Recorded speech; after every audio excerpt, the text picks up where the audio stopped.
PTI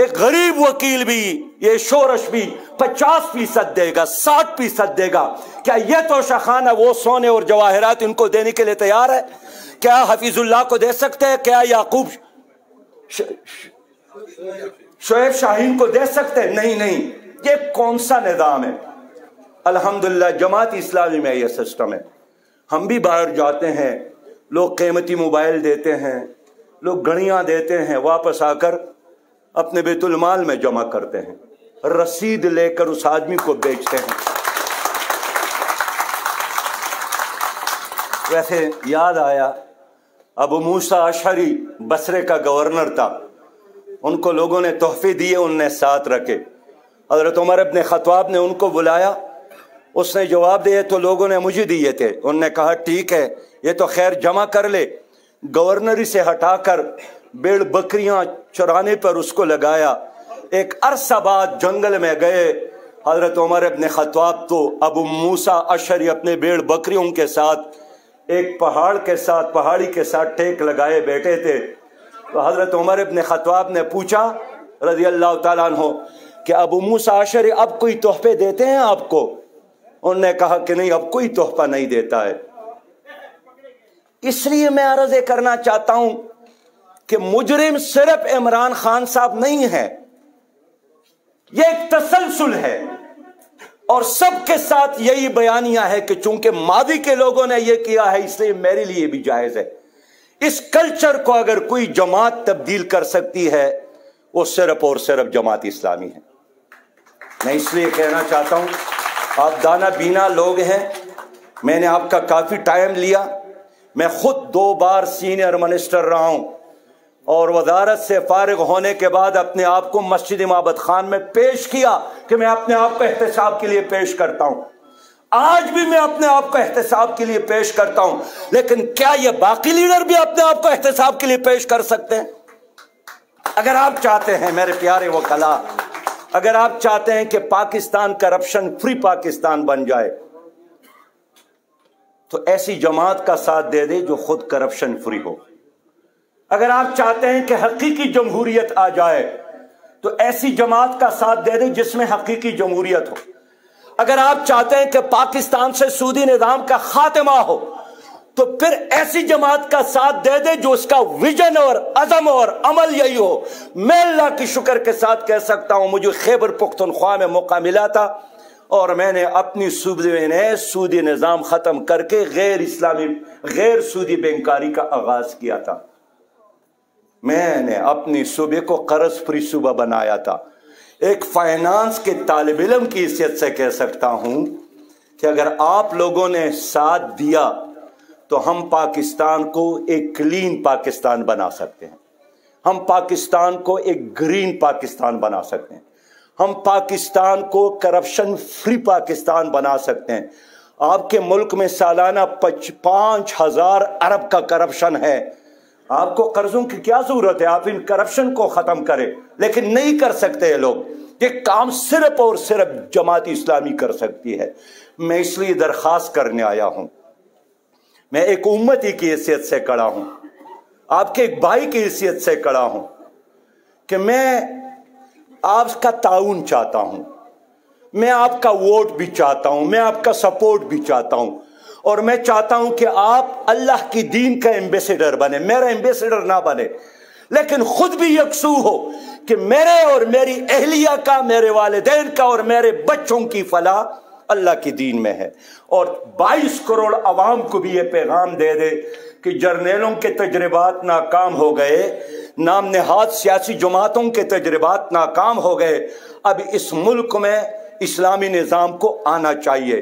اسلامی نظام سراج الحق کا نظام نہیں ہے، یہ اللہ کا نظام ہے، یہ حضور صلی اللہ علیہ وسلم کا نظام ہے۔